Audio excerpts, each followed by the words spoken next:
People say this book is serving cozy fantasy. I think this book is serving a burnt tea fantasy. The fact that Dex is treating this robot as if it was a dumb person, actually way beyond dumb, it became more and more uncozy. What's up everyone, my name is George Peace and welcome back to my channel. And today we're going to be reviewing A Palm for the Wild Build. When I started reading this book, it did come off as cozy and very small slice of life. The more and more I read it, the less it became cozy and more confusing. We're following Dex, who is the tea monk, who is just traveling around as a tea monk. Throughout Dex's travels, Dex meets a robot and Dex starts talking and sharing stories of their own lives. However, throughout reading this, Dex does not believe whatever the robot is saying, even though the robot had no intention or action that indicates whatever Dex is viewing the robot as is lying or being malicious or anything like that. To understand what cozy books are, they're often defined as a slice of life. So often it's the minor thing. So for example, the fact that Dex wanted to be a tea monk is a small slice of life, showing that being a tea monk is important to the main character. When you have a small book which is 147 pages or close to 150, you want to have some impact of some form. Whether it's the characters going to have the impact or the world building or the story itself having some form of variation of an impact. This book has no indication of that because throughout reading this book, I've learned very quickly that Dex has no character foundation to build the story on. So for example, throughout reading the story, I've learned a little bit about Dex's religion, but the religion is barely a standalone, have its own foundation. I've learned a few things about it, but not enough to move the story forward. How strong this religion is in this world. Does it have a very powerful knowledge in the community itself? A really good example in our society terms, it would be Christianity. Christianity has a very large basis because everyone knows, or majority of people know what Christianity is. In this story translated version of it, it doesn't come off as anything strong. The robot does know about Dex's religion, but it's not enough to say Dex's religion and faith well known in the sense of the world instead of the area they're in. Now, the book does not clarify that, and yes, it is sci-fi. It doesn't have that step forward in understanding the world or the characters themselves. The closest thing you'll get throughout this book is the fact that Dex has a specific faith that even the robot knows. But it's not enough information to state, is this popular?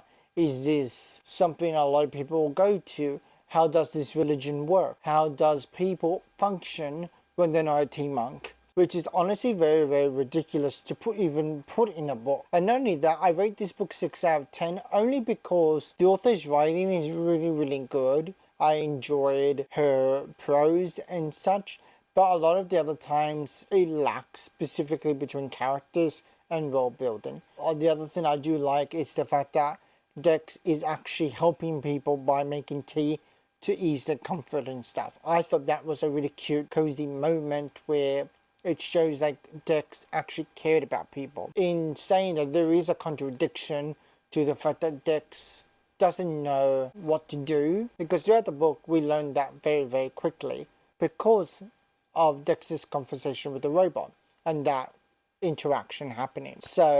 And the robot just shows a lot of curiosity, and the fact that Dex is treating this robot as if it was a dumb person, actually way beyond dumb, because there was another moment where Dex and the robot was talking and Dex won't explain. Dex was trying to impose etiquette to the robot about food and how it's been preserved, his religion and society and cultural perspective, because I know that in some actual real life cultures they do have this etiquette, making sure your guests are fed, looked after, so you're actually taking care of your guests. Now that varies from person to person and culture as well, but in this book Dex refused to tell the robot or explain that it's about etiquette and not about mannerisms or anything else. But there is a moment where Dex was like trying to explain to the robot the fact that Dex felt bad for not providing a plate for the robot, even though the robot made it very clear it does not eat. For some reason, Dex does not explain to the robot in a nice way that Dex was doing things out of mannerisms and hospitality as a host. And the fact that Dex didn't explain that caused an issue between the Dex and the robot itself. The robot doesn't understand, and Dex is trying to explain it to the robot, but the robot had a hard time understanding because Dex is terrible at explaining it. Another really good example would be mostly on the fact that when it comes to books of any kind, especially if it's a small book, you either can make it character driven or worldly driven. However, in this book, it does not have any of those two. It tries to be character based, but it does not have a really strong foundation, which is sad to say because the robot has more of a character in this book than Dex, and Dex is the main character worth following in this book, but you gotta give it based and structure to the world you're trying to create. But because the author is trying so hard to focus on these characters, but at the same time be so vague with so many other pieces of information, that is, in my eyes as a reader, very, very important and very prevalent to the situation. I personally don't think this is a cozy fantasy. I feel like this book, it is a slice of life, and the fact that Dex is treating this robot as if it was a dumb person, actually way beyond dumb, but it's not done in a constructive way to the point that the Foundation has something to put itself on.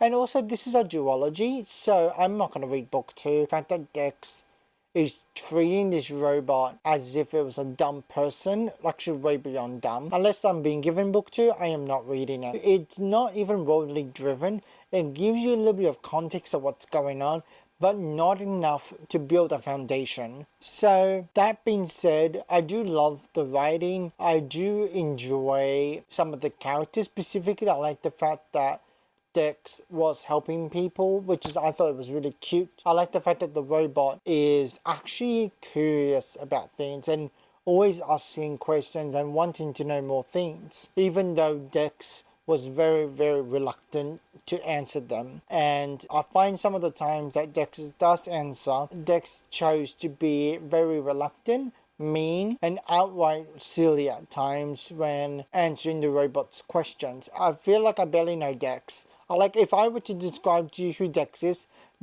just a T-Mung who happens to have a really bad personality. Yes, Dex is allowed to be its own person, but because the author wrote this book and wrote with the foundation that it's not strong enough to have any character basis to the point as a reader I can enjoy.